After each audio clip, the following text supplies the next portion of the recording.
Yes, so switching gears, I'm going to talk about a different side of evaluation. That's going to more focus on, about knowledge production and how evaluation can help us help inform how we know what we're doing in the realm of use-inspired research programs.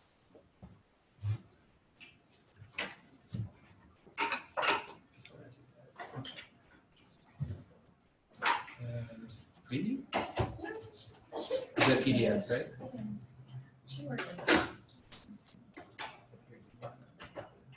Oh, you know what? You can do it. That's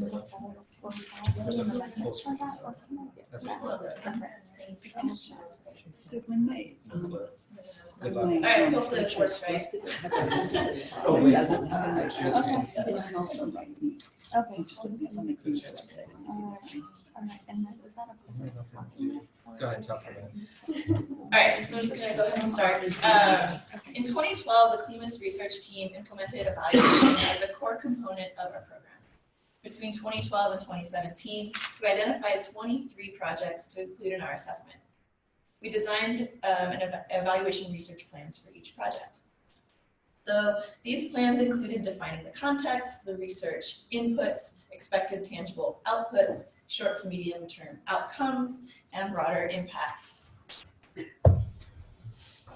And so for those of you familiar with the action logic model, you'll notice that this format is based on that design. We then developed metrics to measure progress towards producing outputs and achieving these outcomes. So as we know, evaluation often involves quantifying an improvement or evidence of an impact. Money saved, ideas learned, behavioral changes, but it also makes you articulate the process of what you're doing, how you're doing it, and what outcomes you expect to achieve. So today I'm taking us a step backwards and showing how our evaluation illuminated the theory behind how the CLIMAS program works and the actions that CLIMAS takes to accomplish that.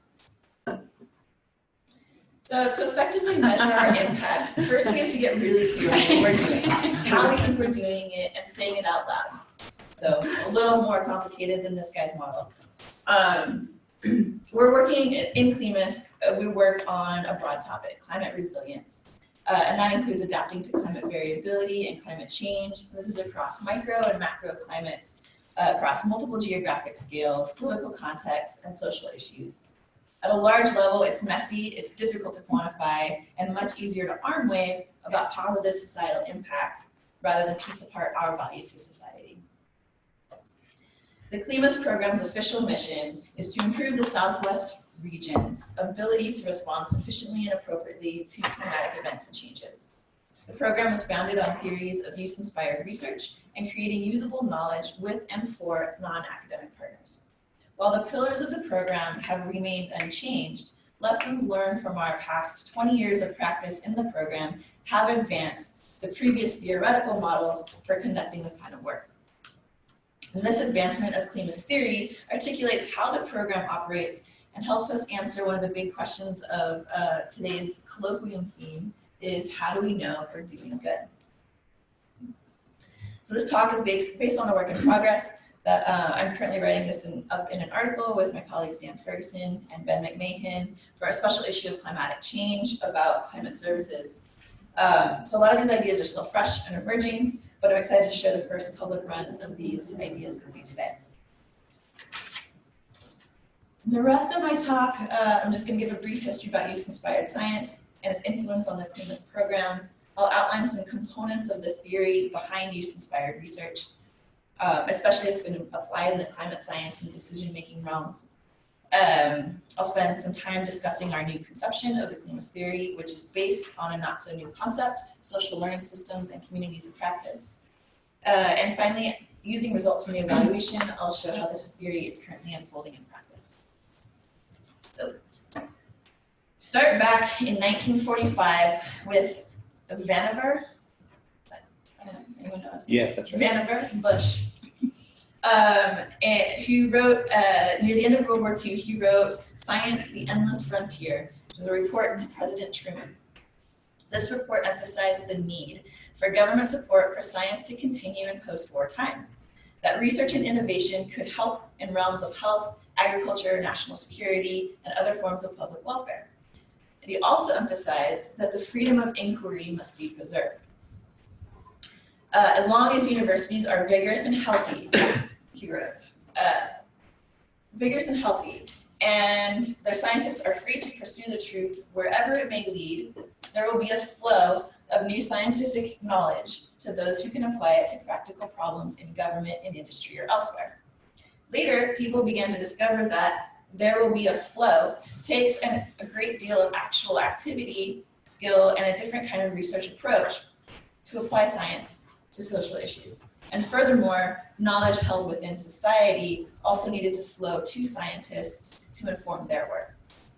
So over the last several decades, scientists, policy scholars, science administrators, politicians have pushed this idea beyond the idea that research meant to confront complex social problems should simply be informed by or inspired by potential use. There's now a mature literature that describes pathways for achieving usable science, actionable science, and usable knowledge. And these pathways originate in the field of science and technology studies, in which researchers conceptualize interactions between science and society. So without going into too much detail in this talk, I'm going to briefly mention some of these pathways. I think that, so this wasn't supposed to be all coming up at once, but it's going to. So, but that's okay, it's supposed to kind of look messy. So in 1994, we have mode 2 science. Gibbons and others said that knowledge is driven by the context of a societal issue, characterized by transdisciplinarity and multiple sites of knowledge production. Transdisciplinarity is the notion that knowledge production crosses many disciplinary boundaries inside and outside of academia and uses multiple ways of knowing and forming knowledge to address problems. 1997, we have Donald Stokes, who coined the term use-inspired basic research, or research done within the context of a socially defined problem. Knowledge co-production from Jasnoff and Wynne in 1998, later brought into the climate world by Limos and Morehouse in 2005. Alistair Scott brought these ideas to interactive environmental research in 1999. It was brought into interactive social science by Steve Woolgar in 2000. The idea of boundary organizations and boundary objects in 2001, which conceptualized organizations and the tools needed to broker the transfer of information between science and policy. End-to-end model, Agrawala, who described this flow of information across these boundaries as an end-to-end system, running from researchers to consumers of information and back again. And finally, this idea of iterativity, again, Limos and Morehouse in 2005, that repeated interactions between researchers and non-academics would result in more useful products. So this amalgamation of ideas show that this concept of how to conduct use-inspired research was a big topic in the mid to late 90s and early 2000s. This time period coincided with the development of the U.S. National Oceanic Atmospheric Administration's Regional Integrated Sciences and Assessments, or RISA programs, of which CLIMAS is a part. So CLIMAS was established in 1998 as the second research team funded by RISA, focused in Arizona and New Mexico. Our program was designed to develop useful knowledge for regional users of climate information. And our initial grant proposal was written by a group of physical and social scientists here at the University of Arizona. And this articulated a vision of a regional assessment program that was focused on the collection, interpretation, valuation, and communication of information of relevance to decision makers, resource managers, and other interested individuals. The CLIMAS program was founded upon maintaining sustained interaction with stakeholders,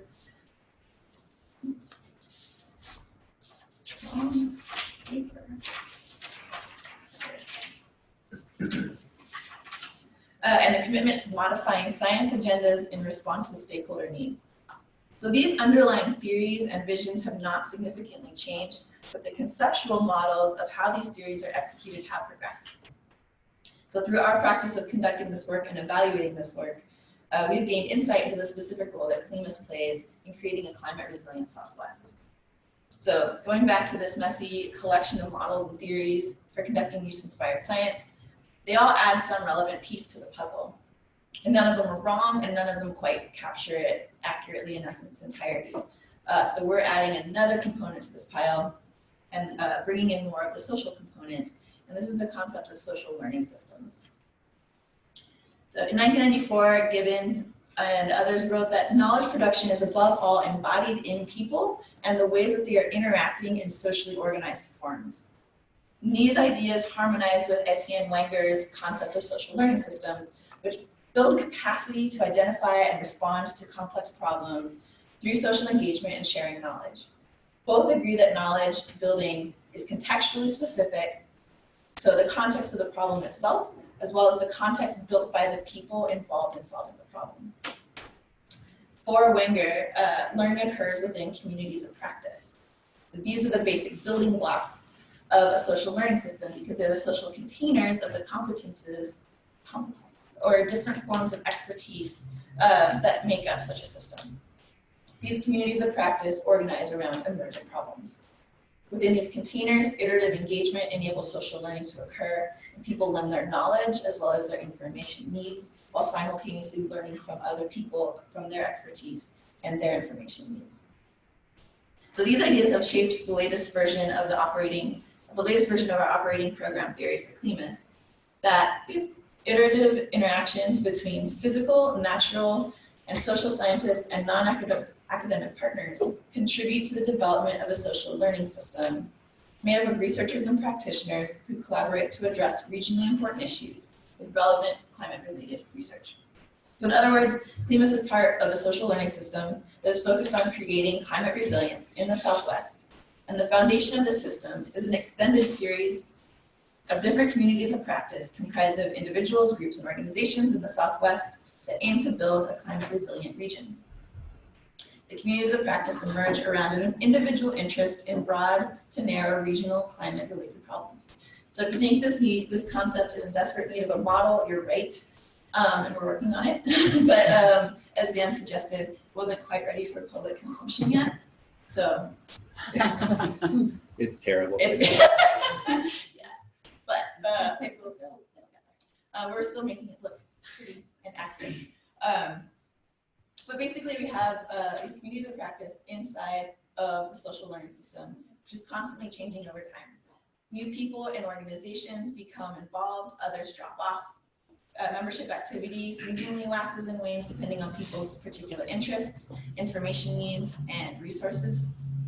Membership permeates within and across communities of practice, and membership also manifests itself in several ways. So providing funding or resources, participating in the research process, receiving climate information, or embodying knowledge.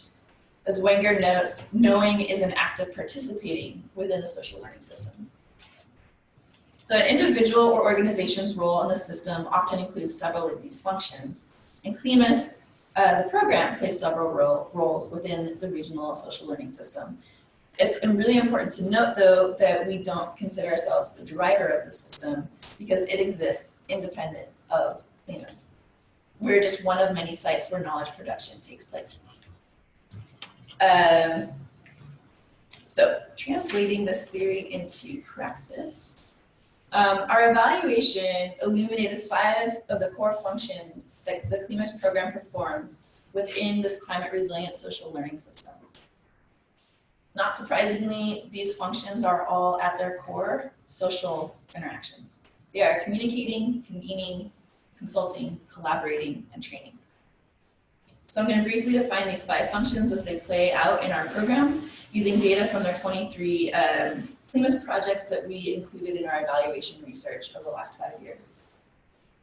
Communicate. So communication and outreach are commonly people's first instance of interaction with the CLIMAS program and typify how CLIMAS investigators interact with the majority or the biggest amount of people within the social learning system. These outreach efforts have helped establish the program's reputation for providing timely and reliable information for individuals and organizations in the Southwest. So in the 23 projects included in the assessment, CLIMAS investigators communicated with a variety of audiences in several ways. So investigators produced journal articles every year, gave scholarly presentations. These are the traditional currencies of academia. They also gave a lot of presentations in non-academic realms, co-authored technical reports and white papers with project partners, interacted on social media, and regularly communicated with journalists. CLIMAS investigators produced 25% more technical reports and white papers than journal articles during 2012 to 2017. So this shows that while it's important for us to maintain competency in the academic realm, we're also responsible for sharing this knowledge and information in ways that speak to non-academic audiences within our social learning system. Communication has also helped us build our program's reputation in the region. The Southwest Climate Outlook, which is our flagship outreach project with origins in 2002. It has since been worked into multiple formats, such as podcasts, YouTube videos, online blog posts, and this has helped spread the CLIMAS brand throughout the social learning system so that people come to know us as a resource. Convene. Another important role that we play is convening groups and connecting people or organizations whose work or interests incorporate climate. So by creating these opportunities and these spaces for people and organizations to connect physically or virtually, the convening activities facilitate the social learning by building relationships and enabling the formation of communities of practice that emerge around specific issues. As Micah points out, regular convening activities enable the communities of practice to develop a sense of joint enterprise, accountability, and trust, as well as shared resources such as tools, languages, and projects. Approximately half of the 23 projects included in the evaluation held a specific convening function, such as network building or hosting events. So by bringing people together in person and online, CLIMAS acts as a connector between organizations and individuals in hopes that they maintain a relationship that goes beyond the life of a single interaction, a single workshop, or a single project. Consult. CLIMAS provides tailored expert advice for people and organizations. So almost all projects in the evaluation, 21 of the 23, incorporated consulting as a mechanism of engagement. This ability to connect academic research to a direct research or information need is a key component of use-inspired research. CLIMAS answers questions and addresses issues by providing data collection, analysis, synthesis, and interpretation. Through consulting, investigators make their research skills and ties to academia available to others in the social learning system who may not have the time or the expertise, access, or funding to address the research themselves. Collaborate. CLIMAS researchers actively collaborate or partner with other individuals and organizations in the social learning system to co-develop and co-produce knowledge. More than half of the projects, 16 of the 23, in the evaluation represent research collaborations between CLIMAS and other organizations. And so these collaborations often develop over time and tend to originate from a series of previous interactions that fall into some of the other categories we just talked about: communicating, convening, consulting.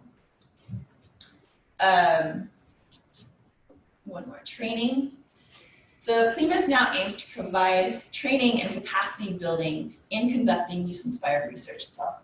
A big focus has been on our graduate students by providing scientific training as well as experiential opportunities for working on interdisciplinary and transdisciplinary projects.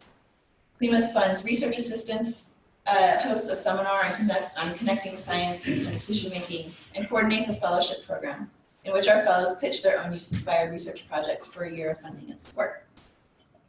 Our hope is that the next generation of scholars are well equipped to carry out socially engaged research and be the leaders who will continue to push these boundaries forward, the boundaries of this kind of work forward. The majority of students that come through CLIMAS have said that they are not specifically looking for academic positions after they graduate. Most of them are also interested in positions in nonprofit or government organizations, where they can apply their research skills to real-world problems. Use-inspired science approaches are not often taught in the confines of a traditional disciplinary research. But there is a growing interest in this, and this is mirrored in findings by a recent report of the National Academy of the Sciences in 2017 that training remains largely unchanged over the last several decades. Most programs train people to be professors, but only about 40% of current graduates ever actually hold tenure track positions. So I'm going to wrap up. So some final thoughts. As I said, we're currently writing a paper on this, so we're still kind of formulating some of our conclusions, but I'll offer a few final thoughts. The evaluation has really helped us to understand what we are actively doing and has made us articulate what we aim to achieve. There's a moment now for us to define and redefine what constitutes success and failure as we work towards a climate resilient Southwest. Programs like ours need to clearly demonstrate how investments can return value, but our challenge is developing broad indicators and metrics of increased societal well-being as value, including but also beyond traditional economic measures. And this needs to be communicated effectively to funders and politicians to inform policy decisions about where to continue to invest research funds. Going forward, our theoretical articulation also allows us to develop improved metrics for our next round of evaluation, which begins this year. And really what I want to leave you all with is like the imperative to acknowledge the social component, the socialness of knowledge production that's really based on these processes of interaction and learning about each other. And that the individuals that we interact with in knowledge production directly shape the outputs and the outcomes of our research. I will end there.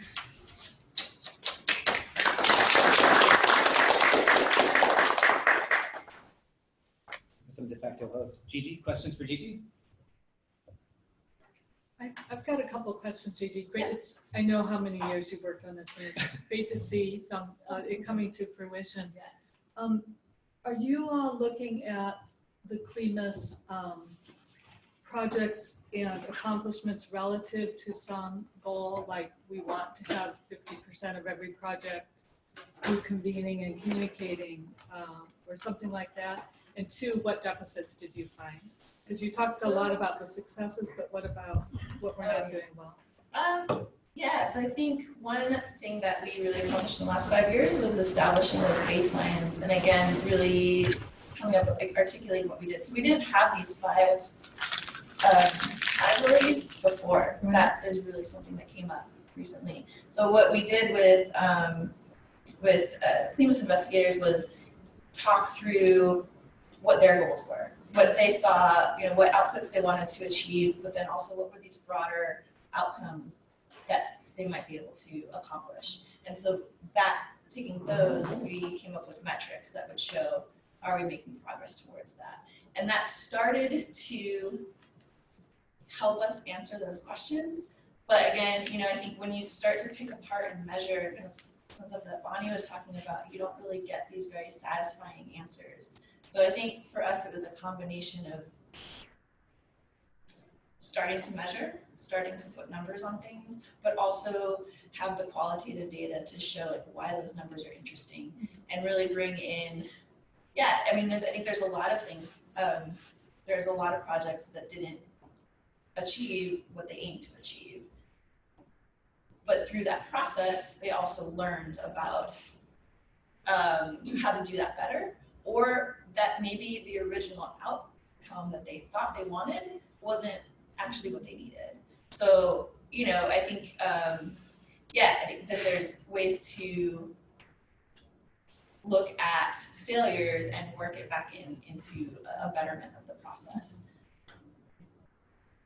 Can I just also briefly address that? Yes. So we are, Margaret, starting to think about, because we're partway through our first year of the next cycle, and we are starting to think about these more programmatic goals, but essentially everything that Gigi's described was almost necessary for a baseline for us to really understand and to know where things could be measured, where they couldn't be measured, and if they can't be measured easily, whether it's art or something else, or is there another way that we can assess it? I think we're never going to have I can't envision in my leadership having a CLIMAS have, you can't be part of the program if you don't do X, Y, and Z in such a way. That would be hard to do, I think, implement, but we are starting to think more specifically about what are we saying we're doing as a group and how well are we doing that? And then trying to feather that. The thing that I have, the stick that I have is funding. So it's sort of like, It's a good That's stick. a good stick. That's a very good stick. Yeah, it can be effective, but it would have been arbitrary without a lot of this before. Other questions? So is there a theory that explains why it's been so awesome over the years in CLIMAS to get off campus? And 1 year we rented that old rundown place that was beautiful in the Santa Ritas, or just getting away into different settings? I haven't looked at it. Yeah, I mean, I think We that- should do more experiments. Yeah, should. I think that all of those processes really fed into how we were thinking about the evaluation 5 years ago. And it is really important to be able to do, convene in different spaces and have that ability. Has that to been discuss. 5 years? Yes, it Or- has. Yeah, But it's Or interesting, then- Bonnie, you're pointing to something which I think, so CLIMAS has this luxury that many programs don't have, which is it's 20 years old. And I'm like the new guy at 11 years or something. And so that the gelling that happened over those 20 years was what you're referring to. It's been really important. But it took conscious cultivation. It took very conscious cultivation and successes came and failures came. And so. Those are some more Cs you can add to your communicate. It's a consult, little convene. unwieldy, the CCCCT. or CT. Or CT, right. Any other questions before we adjourn? Nicely done. Well, thank you all so much for coming. And for you online, thank you.